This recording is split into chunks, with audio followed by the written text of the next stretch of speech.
the fun is in the moment, right? So if you enjoy that, then all of a sudden, there you are with songs. Every single producer that we know of, they've spent years, if not decades, getting really, really good. It takes long to get really, really good. Sometimes we try throwing money at a problem through buying a certain tool, putting it on there and hoping that it will just get better. And, it's the skills that really matter at the end. I'm just Yoda, and you are Luke Skywalker. I'm here to guide you on your mythical quest. In my case, it was always Gandalf, and Frodo is the same thing, Yeah. This is the Self-Recording Band Podcast, the show where we help you make exciting records on your own, wherever you are, DIY style. Let's go.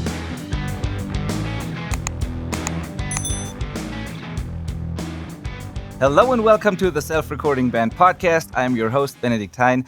I'm a mixing engineer. I run a mixing studio called Outback Recordings. We mix a lot of songs here, and many of these, not all of them, but many of these are being recorded by DIY musicians at their home studios. So we often guide the artists through the recording process, and we help them make better recordings at the source so that we have an easier time mixing and can get better results mixing. So all this knowledge from years and years of working with all these artists from all over the world, we put that into this platform and this podcast, and we're here to share this with you now. So if you're looking to make better recordings at your jam spaces too, then you are in the right place. If you want to mix yourself, we covered that as well. If you're already a listener, welcome back. Always glad to have you too. Please know that this is both a video podcast, so you can watch it on YouTube, and just a regular podcast where you can listen on Spotify, Apple Podcasts, wherever you enjoy podcasts. Now, today is a special episode because it's an interview again. I'm not here with Manel or Malcolm or any of my co-hosts. I'm here with Eugen Ruzickij. And I don't even know if it's Eugene or Eugen originally. You can tell us, Eugene. I always call you Eugene. Sure. Yeah. Awesome. So I grew up in Germany, and my name was Eugen there. But I kind of prefer the English version, Eugene, a little bit better now that I live in the States. So that's what I usually go with. Awesome. Perfect. Welcome, Eugene. So Eugene is a self-recording musician, songwriter, and guitar teacher. And as you said, you're living in the USA. You write and record music as a solo artist, and you also sometimes do collaborations with other artists as well, even outside of your genre. I've heard a couple of really exciting things from you. Mm-hmm. And since we first met I looked it up, man, it's been 3 years or so. It's early 2022, 2022 is where we met. Correct. Since then, a lot has happened. Eugene has improved his production and mixing skills a lot, and I just have to say, seeing you make progress has been really impressive, and I truly mean that. And I think it's about time to introduce you to our community and tell your story. And it's a couple of things that we're going to cover. We're going to talk about your journey so far. We're going to talk about the music production side of things, but then also about you as a guitar teacher, because you are doing new and really exciting things there as well. And we even have a gift for our listeners at the end of this. So please keep listening, and then check out the link in the show notes, because there's something that you can download that Eugene created for you. So welcome to the podcast. Thank you for taking your time to do this. And I can't wait to talk about all those things. Thank you for having me. Yes, this is awesome. I can't wait to talk about all things music. It's what I love to do. It's what you love to do, yeah. Maybe let's start with a little bit of a background story, background info, what got you into music in the first place, and then from being a musician to also being interested in music production and the teaching and all of that. Just a little, so that people know where you're coming from and where you have that, what got you into this and where you have the passion from. Sure. So I think I was around 14, 15 something. And back in the day, we had MTV, and in Germany, Viva. And I saw this band. It was Linkin Park. And it was love at first sight. They had all the sounds I loved and the emotional impact and everything. And right from that moment, I knew I wanted to do something similar. So I took guitar lessons, and it was acoustic guitar for the first 2 years. Most people get discouraged by this, but I was thinking, this might be not my immediate goal, right? I don't rock like Linkin Park if I have an acoustic guitar, but it's a great way to build fundamentals, and it unlocked my love for acoustic guitar playing. Later on, I obviously switched to electric guitar and let it rip, but that's how I started. And for the longest time, I just like played covers, played with people, played in bands, organized concerts. Music production was very late. It was a very long journey for me. All right. Yeah, you told me, I think when we met the first time, I think you told me about a band that you had in Europe where you were touring and it was a little more than just the occasional gig here and there, right? If I remember Yeah, correctly. we played around 100 concerts. The band was called Me and My System.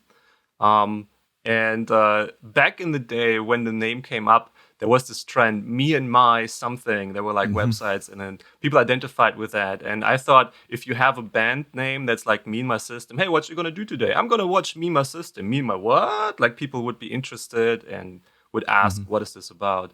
And I was also a huge System of a Down fan, so that's like two flies, one clap, as we say in Germany. Yeah, totally. And you always, or maybe this has changed, but at least back in the day, it was all about like heavy music, mostly like, right? Like rock, Yes. metal, that kind of stuff. Yeah. Correct. Cool.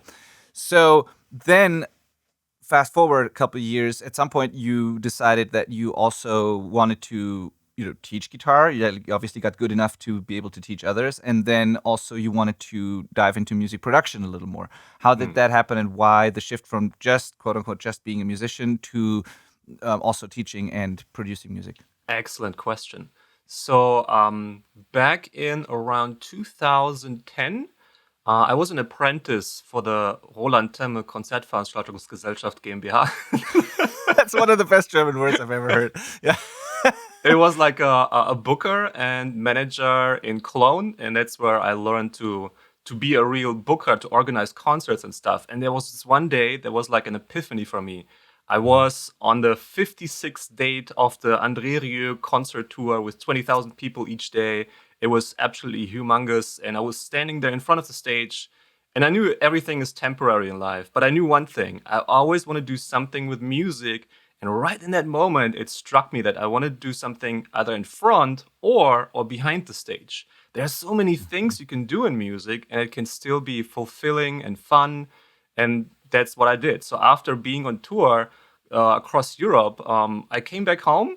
It was the off week, and I was like reading the newspaper, and there was this post from the local music school that was looking for a guitar teacher, and I was just calling for fun. It turns out it was my old guitar teacher, and so I got hired on the spot. Oh, wow. Yeah, That's and awesome. the thing is, I had to like learn on the job. Every lesson was also a lesson for me. Like I Sure. had to brush up really quickly, and from there on, I just taught in a lot of schools, and then went my own private route in Germany, and yeah, played in bands. Oh, wow. Really cool. So that was the teaching journey, basically. And you continued to do that in the US then when you moved, right? Correct. Um, Yeah, when I moved, it was like the beginning of the pandemic, and I didn't even know oh, if I yeah. would ever do anything with music. Everything was up in the air. So I had 1 year of like doing nothing, and that's when I played the most video games in my life, honestly. um, but I also did some music, and then in 2021, I hit the ground running. Started teaching at School of Rock, Mhm. and became like one of the highest book teachers after 6 months. So I basically had a 5-day job. Plus, I taught in another school, so 6 days. That was a lot, like 40, 50 students per week. And once I kind of had my fill with that, I wanted to do my own music more. So that's when music production really started in 2022, when I contacted you and Yeah. wanted to get to the next level, because only playing wasn't cutting it anymore. I wanted to like do something on my own without going through several instances of people and money and whatnot. And Yeah. sometimes you just have to do it yourself, you know? Yeah, sure. First of all, there's the creative, like not flexibility, the creative freedom that you have when you uh, are your own producer, right? You can make things sound the way you want them to sound, and then there's the flexibility in terms of scheduling, especially if you have a busy job like you with all these students. You can do it on your own terms whenever you want. And so I think it totally makes sense that so many people record themselves these days, which is why we created this whole platform. I really believe in that. And so I totally get that. And then the other thing is the bar these days is just really high when it comes to even demos or just showing off your music and showcase, like, just showing that to the world, being able to publish things for others to listen to. Gone are the days where you can just have a really crappy sounding demo, because every demo is kind of good now.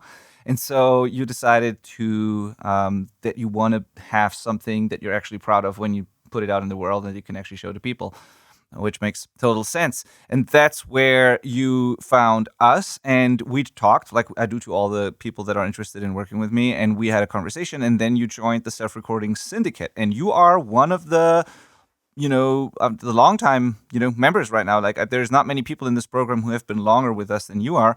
And what we've been working on together has changed a little bit over the years. So we had, at first it was about music production. Then that took a while, which is natural, of course, to like fill out the knowledge gaps and get to a workflow and the system and everything that works for you. Then at some point, you got really, really good results. And I've heard mixes of you that were absolutely phenomenal. Especially not just the metal stuff, but you've sent me some hip hop things that you've done, collaborations with other artists, where I was like, where is that coming from? Like, that sounds so good. And so you really developed skills there. And then we also shifted to helping you building with you your kind of guitar teaching thing that you do on your own now, or that you're starting right now, where it's not just music schools, but you want to also do that yourself and be able to offer your knowledge and your expertise to people who want to learn guitar. And now in the kind of business part of our program, we're working on that. And so it's been an exciting journey. And I still, to this day, don't really know where this is going to lead you or what the priority is going to be, because you could work with artists as a producer, you could be a musician, you could be a teacher, you could do all of these things. I'm super excited to see where this all ends up, if it's going to be if there's going to be synergy between all these things. But maybe you can tell us what like the vision and the goal is for what you're building right now. Yes, awesome. Another great question. So I thought about this as well, and I kind of want to go away from privately, physically teaching one-on-ones. I want to go more online, and ideally in a year or two, not teach at all anymore, and rather have like online courses in a hybrid form, or work with people in a more songwriting or producing capacity, because that is really exciting for me right now. One of the goals for this year is definitely to produce a local band and do way more online than I do one-on-one. So that's definitely one of the goals, because long term, I want to work more on creating music, like leaving something behind. And I try to like help people a lot, and they are doing their own music. So there is the synergy already. I definitely will have a couple of people who transition from just being students to then actually putting out music. That's the ultimate goal. Yeah, I love that. And that kind of transformation also is reflected in the content that you're creating right now. You have a free guide ready for our audience here. Like there's a download that you'll find in the show notes of this episode. If you're on YouTube, you find it in the description. And this is for people who are already playing guitar, but they want to be able to like write their own songs and create their own music, like you just said, and be able to put their own music out in the world instead of just playing simple covers or whatever. So this really helps them get from that first level that everyone starts at to that next level where you can actually have the creative, fulfillment and leave a legacy behind, which is awesome, I think. And you're helping people with that. So if you're a guitar player watching this or listening to this, even if you're already intermediate or advanced, I would highly recommend downloading this guide. I went through it myself. I'm not done with it yet, but I did it myself because I needed a refresher, a reminder sometimes. And I was just curious to see how it works. And I can really recommend it. So please download that guide, go through it. It's a preview of the full thing that Eugen has available, but there's enough value in and of itself. Like even just the free stuff that you have access to right now will get you quick wins, will get you results. And then if you want to do more, you can always contact Eugen, but I highly recommend downloading this thing. And I love that kind of transformation that you're offering, because there are a lot of guitar teachers out there. There are a lot of courses and stuff out there, but you are really focusing on one specific goal and problem and desire that people have, which is to write their own songs and be able to share them with the world. And the way Correct. you do it also is really cool. So congrats on that. And I'm very excited for you that you start this right now. Awesome. Yeah, thank you. It's definitely the most exciting thing for me to see a song really getting created and be out there.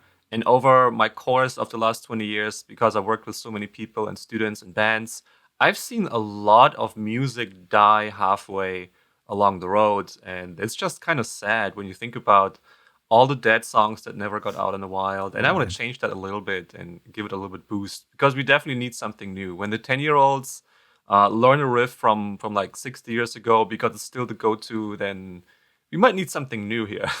Yeah. See, and that is exactly why I wanted to do this episode, because I feel like we have we're on a shared mission here, actually. Like, it's the same thing that we do. Like, this is behind all of this.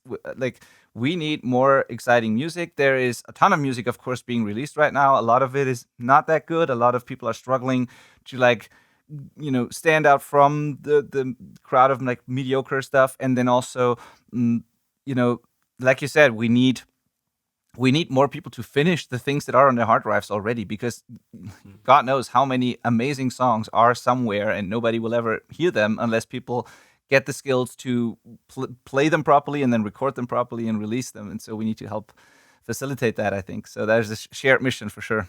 Definitely. And I want to lead with examples. So Yeah. I'm going to release a couple of acoustic songs next. I got 4 in the pipeline, maybe more, who will know. But if a non-native English speaker can do it, then guys, you can do it too. Yeah.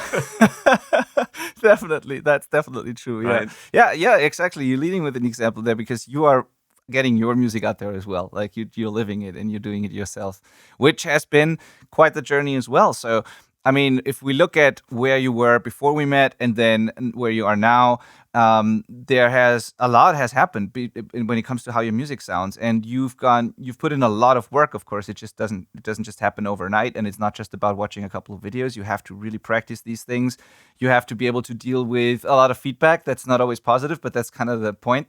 And you always put in the work. You took the feedback, you did it again, and there were ups and downs, which is totally natural, but you just kept at it and you made a lot of progress. And right before this episode, I was listening to, like, some of the earliest stuff that I heard from you, and then some of the stuff that you finished, like, last year, and it's a night and day difference. And so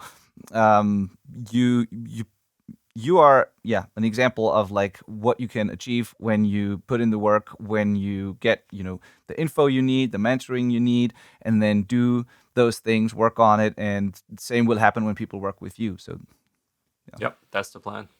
Cool, awesome.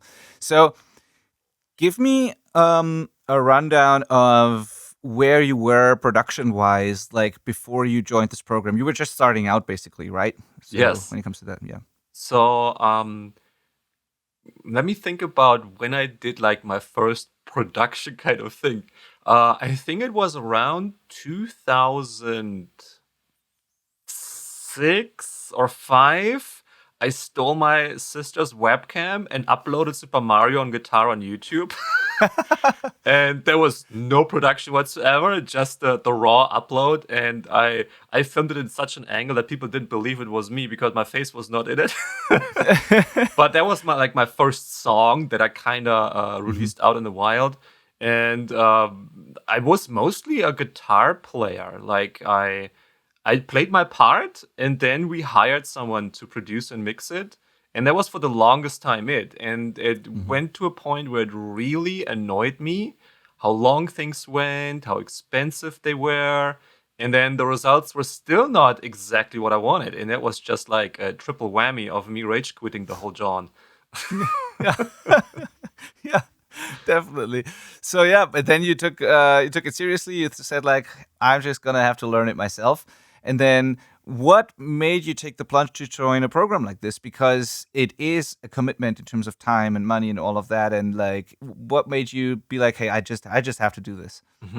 So there are 2 components of me listening to my own music. Like, most times when I have a good song, I just listen to it and I realize, oh, this is fun music. This is actually, I like to listen to good music. It feels kind of weird to say that, but I rarely have that. I listen to a random song and it's just really good. But when I listen to my stuff that I really like, it's, like, awesome. But then there's this other component, the actual sound quality. Even if you have an amazing song, if it sounds like crap, then it won't go far. So it needs a balance, right? So that was my aim, to get it to a certain level where I was confident and happy about it. Yeah. Okay, cool. Yeah, awesome. And it was worth it to you to like join a program like this and not just do YouTube University, and I'm saying this because there will be people who will get your guide, for example, and or who are thinking about, joining a program like ours, and then they will consume the free stuff, but then they kind of stop. And all the free stuff is great, and I love online education and all the free content out there. But for most people, this also means they hit a plateau and they can't get over it until they get professional mentoring, guidance in some way. And this is true for guitar lessons. This is true for vocal coaches. This is true for production. Like all those highly specialized skills, you can just get so much better results so much faster if you get guidance. And so that's why I'm asking, like, you did more than what the average person does, and you didn't stop at YouTube University. You said, I'm going to invest in myself and learn it properly. Yep. Yeah, because I was also teaching myself, I kind of had an overview of how this would go. If I would just go with self-taught, then this might work. It would be cheaper, of course. It would take longer, though, and there would be a higher margin for error. So that kind of discouraged me. I would rather have the more trusty route where I have someone who really knows what he's doing, and I can like rely on that. And even if it takes a while, it's okay, because sometimes the road is the way. Like the fun is in the moment, right? So if you enjoy that, then all of a sudden there you are with songs. Yeah, totally. And of course it takes a while, especially when there's a little bit of a difference. Some people have like one project. They say like, I want to make one EP and that's all I'm going to be doing. And of course those people can make progress a little faster because all they do is work on those 5 songs until they're done. In your case, you had like the teaching, you wanted to start your own little business that that will eventually turn into hopefully something bigger than just a little business. But like, you started these things and then you wanted to improve the production side of things, and there's just a lot of things you worked on at the same time. You started to produce content, put out videos, and of course if you do that and you spread yourself thin like that, overall, it takes a little longer, but that doesn't mean you're not making progress. You're making tiny little steps everywhere until it all comes together. And this is very natural. And then the other thing is like something like music production is such a highly specialized skill that, every single producer that we know of, they've spent years, if not decades, getting really, really good. And so even if they had mentoring and worked as an assistant and a runner and whatever the classic path is, it takes long to get really, really good. And if you do it without guidance, it takes even longer. So it's totally fine that it takes some time. As long as you stay consistent and put in the work, it will eventually come together. And so roughly 2.5 years later now, what do you things look like now in terms of your skills? How do you personally feel about your skill level in terms of music production and the quality of your recordings and mixes right now? Any wins you think are worth talking about? Yeah, so my original goal was maybe a little bit high to make like industry standard production with ease, right? It kind of feels that way though right now, because if I have an idea, I can sit down and I can totally hash it out and work it out and know what the next steps are. And there's no like decision fatigue or like overwhelming anything. There's this clear path that I know now what to do, and I just sit down and do it. And then, Cool. And if you listen to stuff that you make right now, of course, we can always learn and compare to someone who's been doing it for decades. Of course, there's room for improvement, and the same is true for me. I hope I will always improve. But are you now, when you're listening to some of those recordings and mixes you've done, are you happy when you hear them? Are you happy to share them with the world and show them to others? yeah, I would say so. And sometimes I listen to my old recordings that I did for fun or like just uploaded on SoundCloud 15 years ago, and it's such a night and day difference, 100%. Yeah.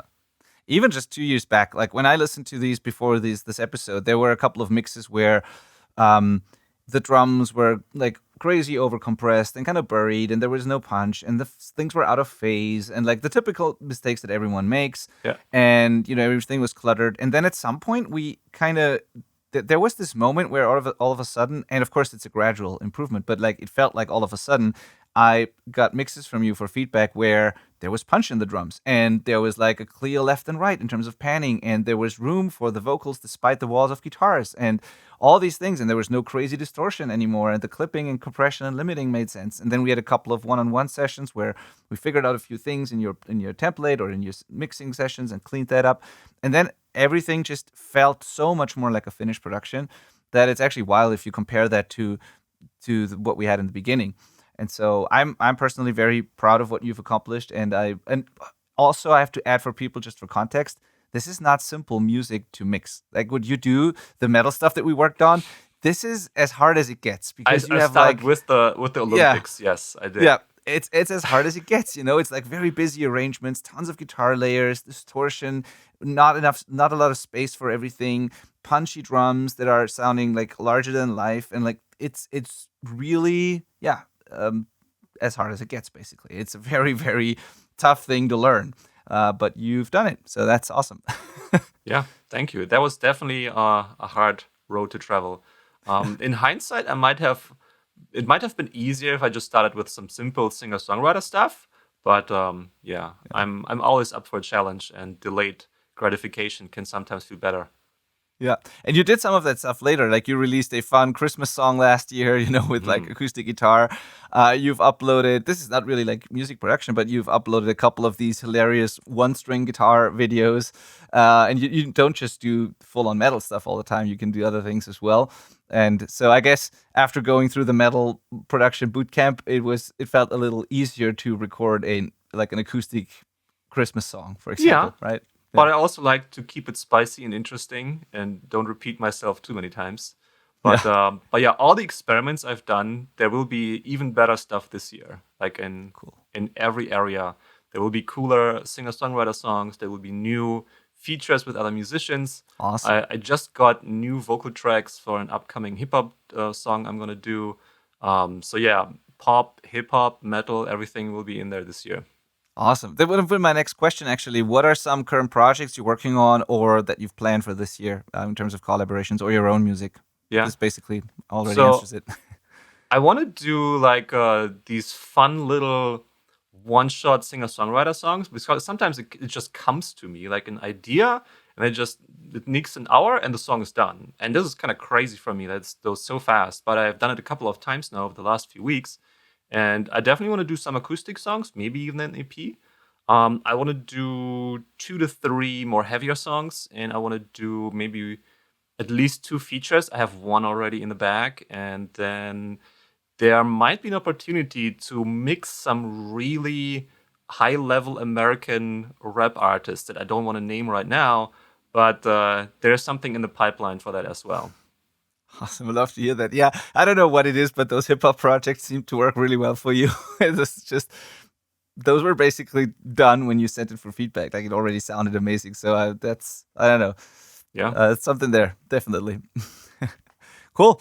Now, is there anything in particular that you've done in the last couple of years when it comes to music production that made the biggest difference for you? Like maybe a certain breakthrough concept that you didn't know before, or an exercise that you've done, or something where you're like, this kind of was where it clicked, or I don't know, maybe not, but maybe there was something.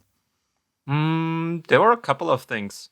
For me as a beginner, you had all these shiny toys to try out. And I think that was one of my biggest pitfalls, because they were so shiny and nice, and you got those subscriptions for like just couple dollars, and you had all these cool things to try out. And I better to keep it simple in the beginning and focus on actually mixing things, like how loud do you hear everything, is everything clear?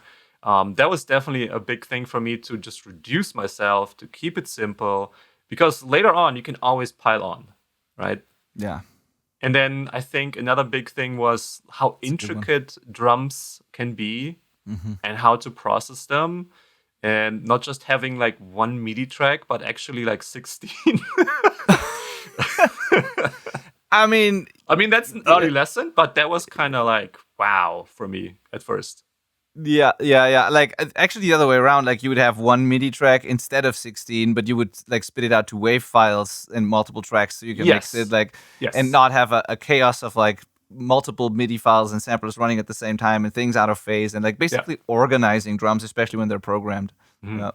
Yep. Yeah, I remember that. Drums were a challenge, and they are for most people. They are the hardest thing to produce and mix. So, yeah, and the one with the plugins is a good one. I actually haven't even thought about this, but like you're totally right.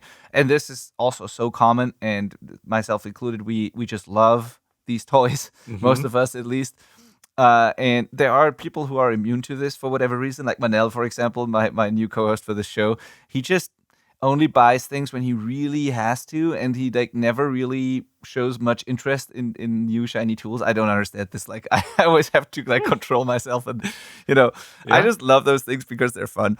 And yeah, you had this quote unquote problem too, where sometimes we try throwing money at a problem through buying a certain tool, putting it on there, and hoping that it will just get better, only to realize that it's all just tools, and it's the skills that really matter at the end. But it's a learning process, and at the end of the day, it's not a mistake. It's just something you learn from, and now you have cool tools, and you know how to use them, which is even better. Mm-hmm. Yeah, definitely. Yeah. Great, cool. So, what would you tell someone who is, like, back to our conversation before, like someone who wants to learn a skill, say guitar, like in what you teach, or music production, what we teach, or anything else, and they are at this plateau where they've consumed a lot of online information, maybe they've read a book, they've practiced, and they feel like they hit this plateau, but they're still on the fence about whether or not they should join a program, find a coach, buy a course, whatever. Like, what would you tell these people? Because there's a lot of doubt, of course. There's a lot of, not everyone is trustworthy out there. Not everyone knows what they're talking about. And so I understand that people are hesitant to hire a stranger on the internet. So maybe there's a few thoughts, or like, what would you recommend those people do to figure out who's a good teacher for them, and then to finally take the plunge and join a program or buy a course or get help in some way? If I would do it in my perspective, like any instrument or profession, I would definitely try things out with different people, because most times you get like a freebie or a tryout lesson or something. And that's what I would suggest as well, because most times when I see a beginner or intermediate or whatever player, I just have to see them do their thing for a minute, and then I can analyze what's wrong. And sometimes it can be such a fundamental, basic thing, and they're not noticing it because they're so close to it. Like 60% of the time, for guitar players, it's the right strumming hand. Like how you strum the strings, most people, that's where the beginner to intermediate plateau is. If they can do a good strumming hand, then they are so much further than other people. And the secret is actually pretty simple. You have to keep it swinging like a pendulum and keep it going, right? And sometimes you just miss the strings. But little things like this can be a huge epiphany for people. So just seeing someone do their thing for a minute, I'm pretty confident I can figure out what the current issue is. And then for them, the epiphany is like realizing that there is someone who doesn't see himself as the hero of the story. I'm just Yoda, and you are Luke Skywalker. I'm here to like guide you on your mythical quest and give you the best tools so you can be the best version of your future self. That's the one main goal, right? So they are in the center of this whole thing. So once they realize this, they're not just like a number or just another student. I really care about them and their journey. Usually it clicks for them. Awesome. I love that. That whole Yoda Skywalker analogy. I've used that a lot too, where in my case it was always Gandalf, and like Frodo is the same thing, Yeah. But like, yeah, a lot of educators out there, you feel like when you listen to them, like they are the heroes, and then it kind of feels intimidating, and you don't feel heard or seen. And it's very important that you help those people achieve their goals, and you're just guiding them, helping them get there. This is awesome. And also what you said there about what happens when you watch someone, and then you can give them feedback based on what you just learned or saw, or when someone describes what they do, and you can then diagnose and give a prescription, basically. This is huge, because that's the difference between just watching a video or reading a book, or like working with a teacher or a coach. And even though you said earlier that you will eventually want to stop teaching, I think there will, I don't know, but maybe there will be some way for people who get your online education to still get access to you, get feedback, work with you one-on-one, because I think that is also why we do it the way we do it here with the Syndicate, is like there is a difference between just consuming information and then trying to implement it on your own, and having someone who can give you feedback and talk to you about your specific situation, the problems you're having. And so I don't know, but like maybe there is some way for those people to still have access to you, because I really think that makes a huge difference. And I highly recommend people do that instead of just watching videos. Yeah, I would agree. I wouldn't say that I would like completely abandon the one-on-ones. Yeah. Because when I see a good Padawan, I have to teach him. Yeah, and also it could be in an asynchronous form as well. Like whatever you end up building with your program and all that you have, like even if maybe someone could just, send you a video of them playing or whatever, or I don't know how you will do it, but like some way of getting feedback on their personal situation can lead to big breakthroughs. And it doesn't even have to be ongoing one-on-one lessons. Maybe just even a first time sort of diagnose and then prescription can work wonders, So I don't know, but like I really like what you said there about you being able to see someone play, hear someone play, and then know exactly what's going on. And I think a lot of people need this to overcome the plateaus. Can you walk people through what the guide is about that we are sharing today on this episode? So again, it's in the show notes, it's in the YouTube description. We're going to be sending an email out as well. Tell people what they can expect from this, what they will learn when they go through this, and how it all works. All right, cool.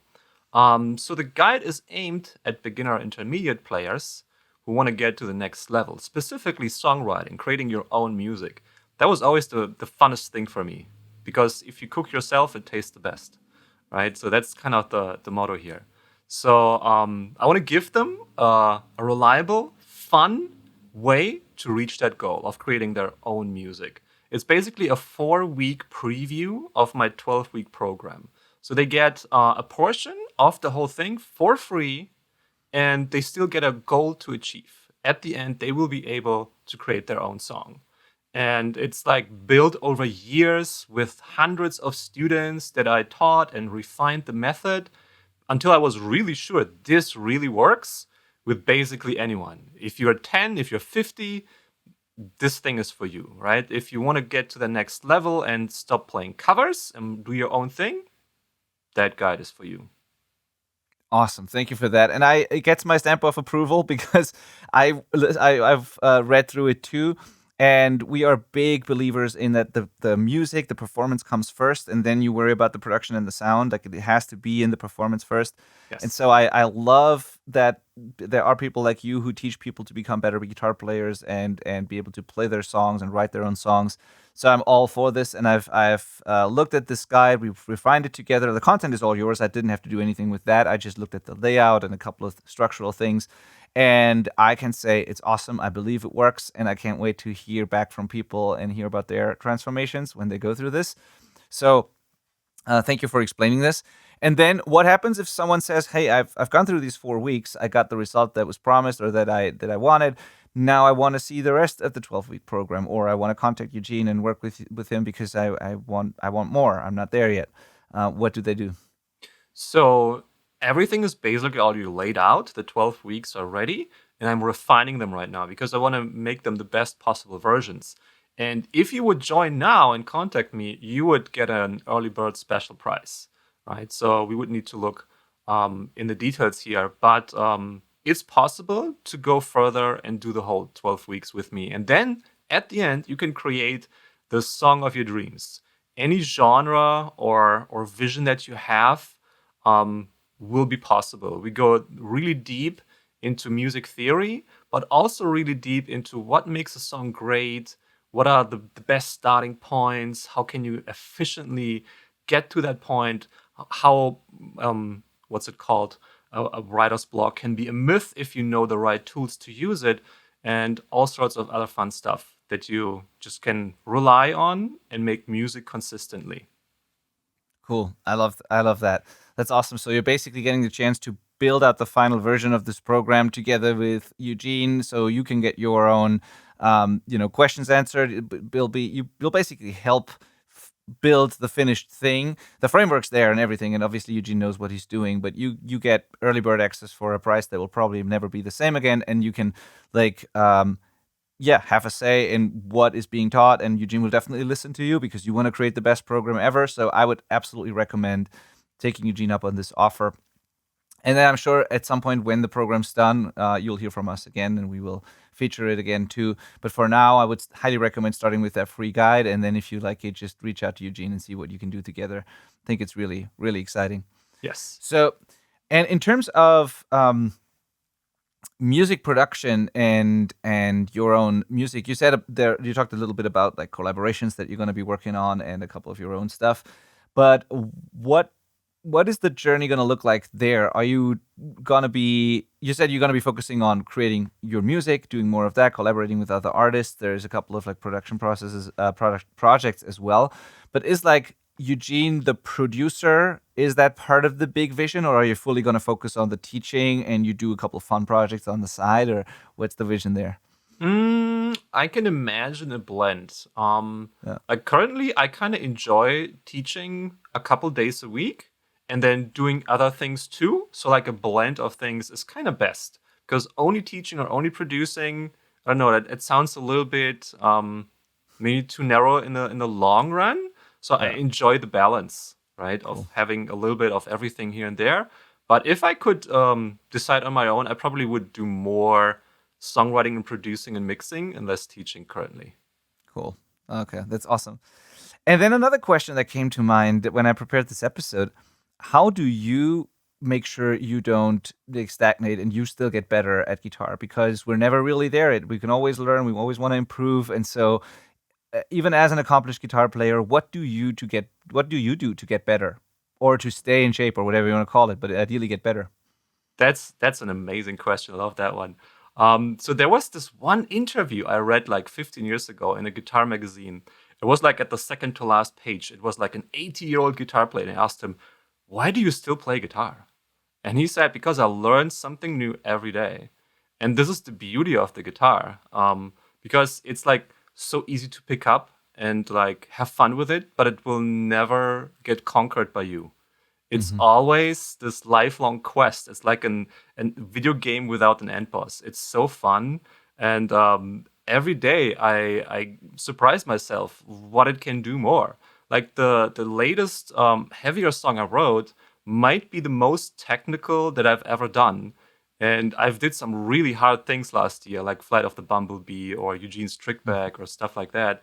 But this one really goes like super heavy into like hybrid picking and sweeps, and hybrid picking and sweeps at the same time, of course. Yeah, of course, yeah. But stuff like that. So I love to challenge myself and still keep on improving on the guitar. If I have the time, I put it in. Awesome. Great. Yeah, great answer. And then another question, like, but this time back to when you started as a guitar player. Can you remember the moment where you have written your first song, or you've for the first time played something that was not just on like sheet music or a cover? Like, can you remember that moment and how it felt? Yeah, I think there were several origin stories here. Maybe one fun one was when I was at home back then, still in school, and one of my best friends, Tobias, was there, and we decided in that moment to create our first band. And this origin story is so hilarious. I would love to make a short movie out of it, because it was basically we Googled the most metal sounding words for Scandinavian metal. We put 30 of them in a row. That was the band name. We took 30 more. That was the song name. Then we picked our instruments, which was a out of tune guitar, like a slapping on your leg for the kick drum, and then some guttural sounds. And we just hit record. And after 30 seconds, our first song was done.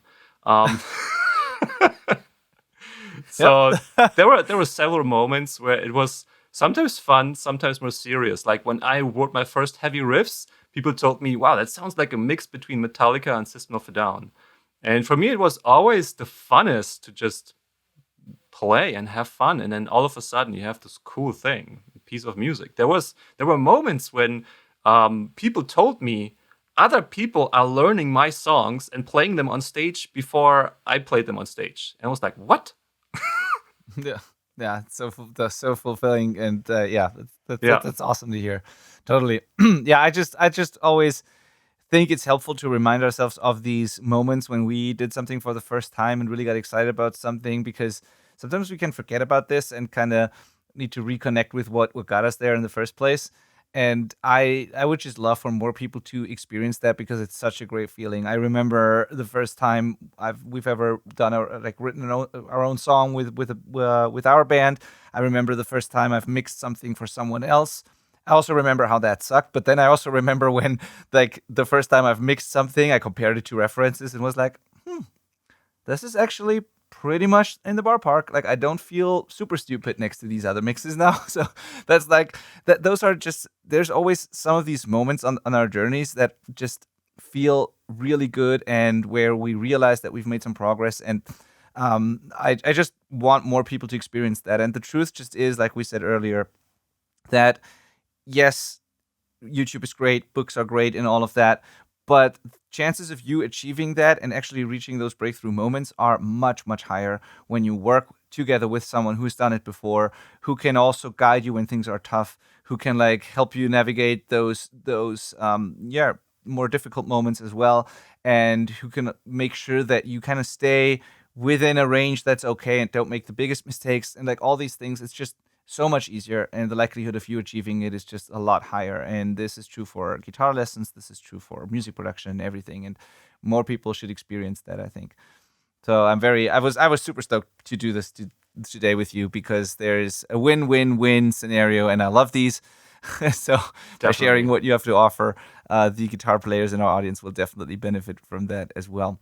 100%. Now, maybe one tiny thing. Yeah, please. In case you are a completely beginner in the guitar, or you play a different instrument, you want to try it out, in this 4-week guide, there's also a link that you can click, and it brings you to like the complete beginner version. So even if you never played, you still have a chance to learn something. Just wanted to put it out there. Wow, that's awesome. Yeah, we didn't even cover that. That's true.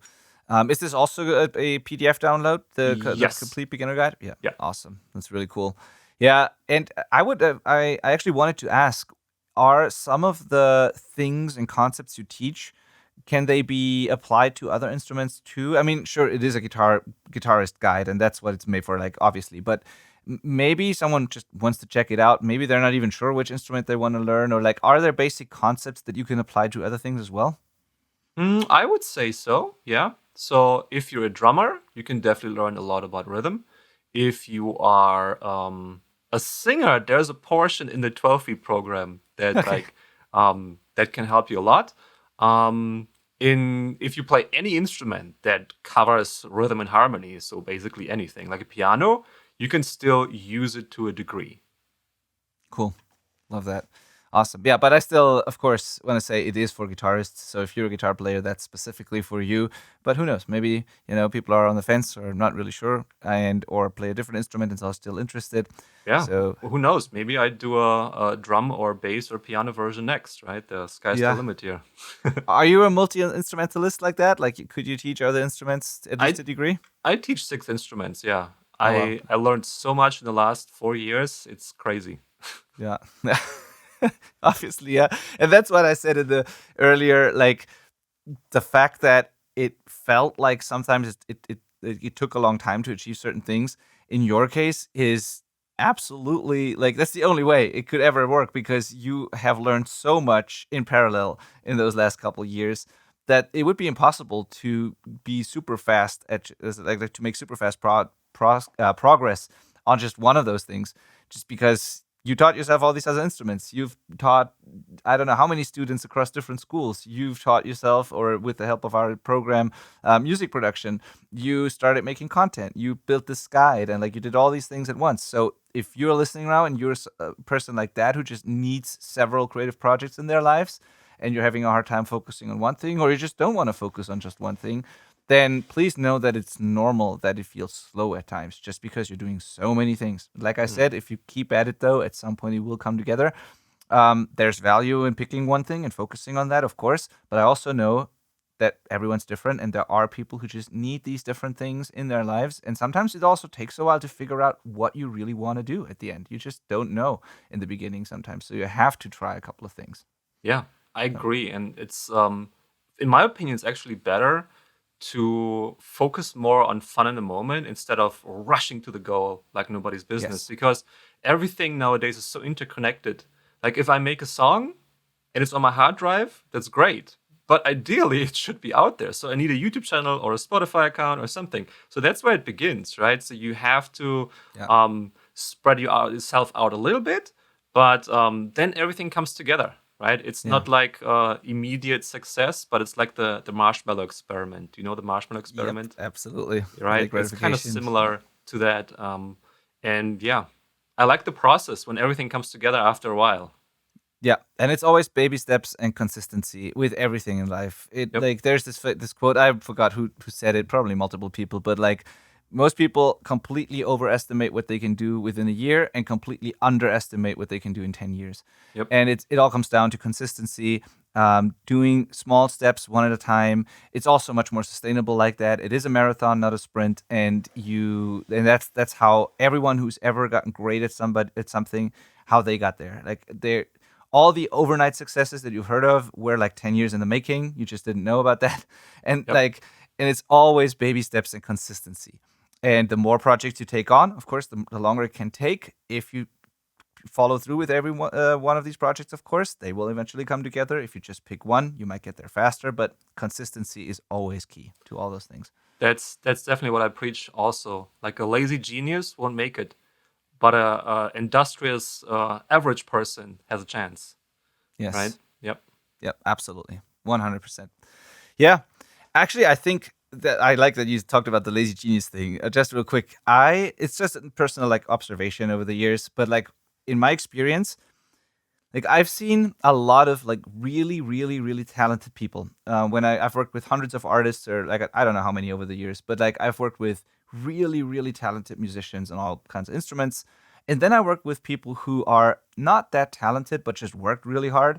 And honestly, I came to believe that being super talented is not always an advantage, because a lot of people, especially when they realized how talented they are, when they realized that really young, they kind of didn't feel the need to practice as much and to get in like this rhythm and the Hmm. consistency. And oftentimes these people started out really great, but then the hard workers often like are overtaking them, or like are are like they have a more consistent, sustainable way of doing good things, whereas the super talented people always have these ups and downs, and then they have like periods of time where they're not motivated to do anything. And I don't know, it's as There's much a as we like to think it's nice to be super talented, I've seen some people where this was more a curse than a blessing, honestly, because it prevented them from learning the value of like consistent practice and just putting in the work and doing those baby steps.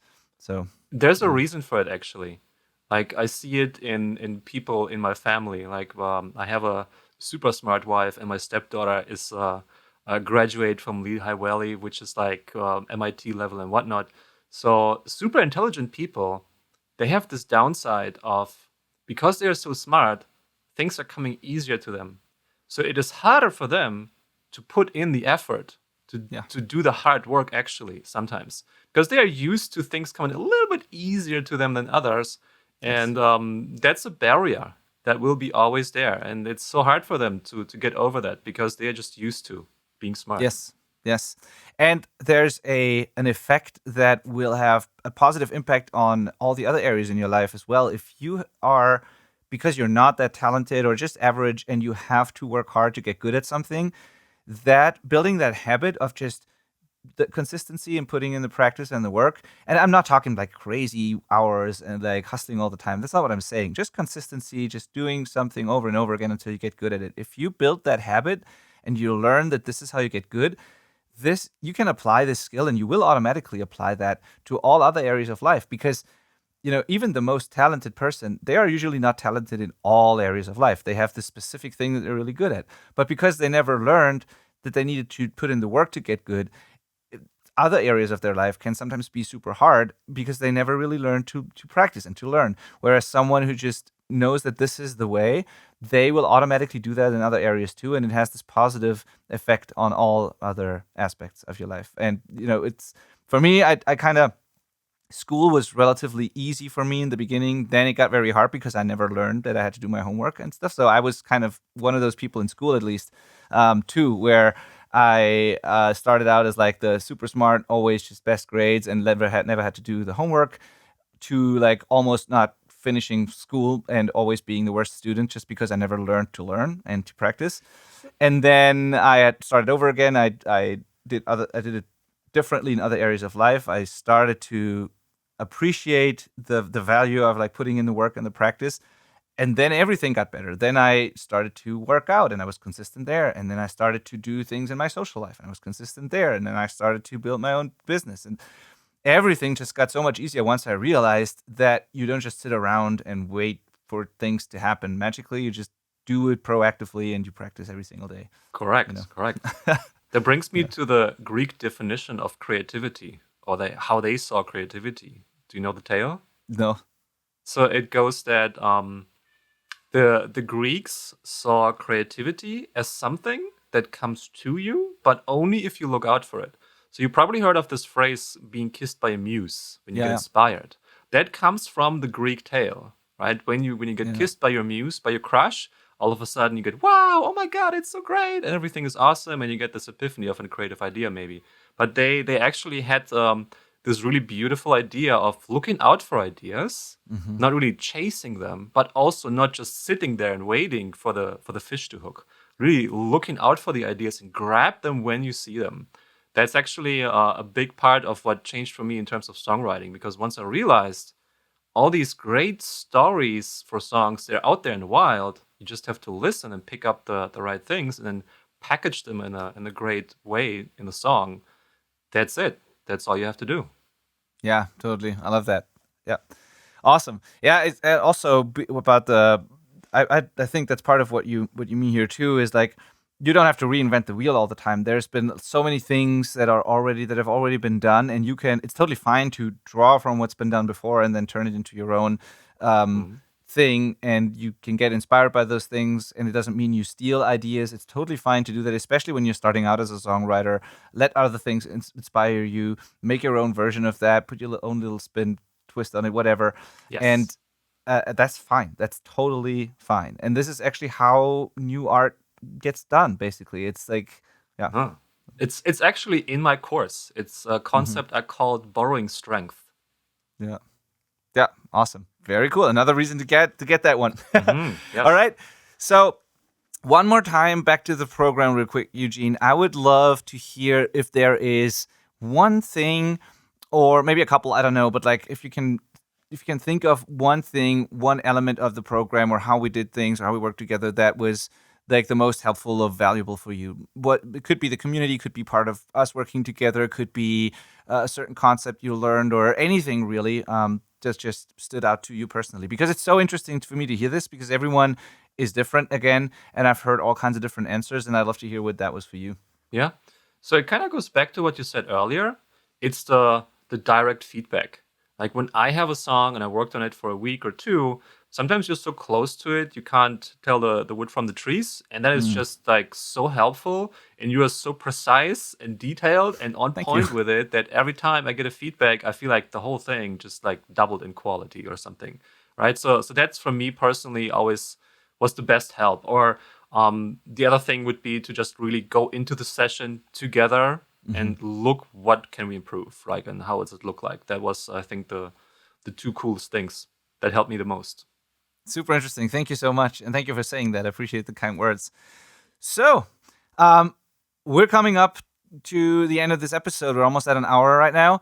Mm. I want to sum up real quick what the next steps are for you listening right now. So, it's kind of a, you know, what do you call these? Choose your own adventure kind of things where if you are a guitarist right now and your priority is to just get better at playing guitar, and I would say that this always comes first, like be a good musician first, then worry about the production stuff. So if that's you and you know that you have to improve your guitar playing, or you're just starting out and you want to write your first song, please check out the free guide that is in the description of this video and in the show notes.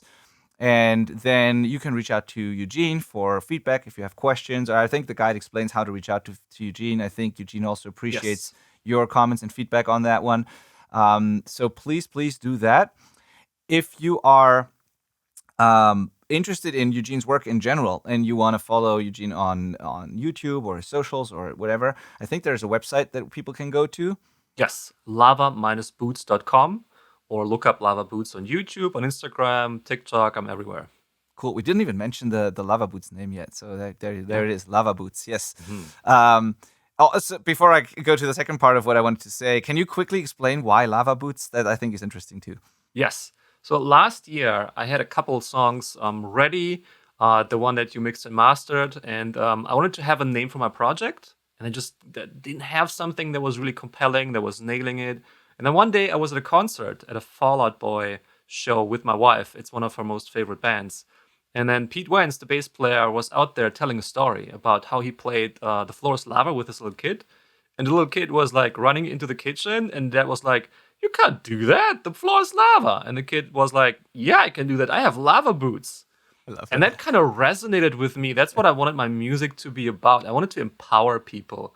That if everyone tells you can't do this, you can't go there, I'm bringing the lava boots because we are going places, right? So I want to make you see the possibilities of your individual expression and what you love about music, and that you can go that road no matter what anyone tells you. Make your own.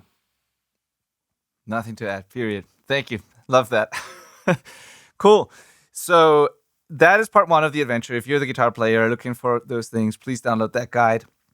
If you are primarily a music producer or a home studio producer and you want to now get those songs that you already have and all the stuff you've written from your hard drive out there in the world, then at a high quality, then please go to the selfrecordingband.com and fill out a little questionnaire there, hit the button, the apply button, fill out a little questionnaire, jump on a call with me. We just revamped the entire process. Like, we do it a little differently now. Still, all the things we talked about are the same in the program, but like the whole process in the beginning is a little different. It all starts by you clicking a button, filling out a questionnaire, doing a call with me. So far, so good. Then on this call, I will try and do my best to really fully understand your situation, what you're struggling with, what you're trying to do, what your goals are. And I will outline a roadmap draft for you, like a plan.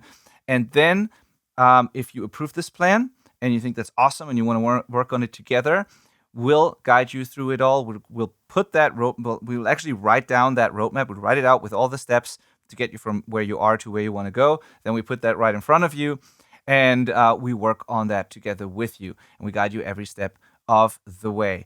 This is how we do it, basically. And it all starts with a completely free call, no strings attached. Very important for me to say that. If you don't approve the roadmap, or if you think it's just not a good fit, totally fine. We'll just part ways, and you just get an hour of free coaching and hopefully learn something, and you don't owe us anything. So go to the selfrecordingband.com, hit that button there, and I'd love to hear from you very, very soon. And all I have to say now is thank you for listening to this episode. Thank you for listening to this podcast over and over again if you are already a listener. And I can already tell you that it's not the last time that you will hear of Eugen on this show. And if you're on our email list, then we'll let you know about all the updates and when the course is ready and all that too. So you will hear from us and from Eugen again in the future. And if you have any questions, whatever, hesitations, doubts about all of this or whatever, just send it over to us. I will forward it to Eugen, and I'm sure you'll get answers. I just want more people to finish more exciting music and to achieve their goals as musicians. And I think so does Eugen. So I love this collaboration that we have going on here. Thank you, Eugen, again, for taking the time to do this. Thanks for having me. It was a blast. All right. See you next week on the episode. Bye-bye. See ya!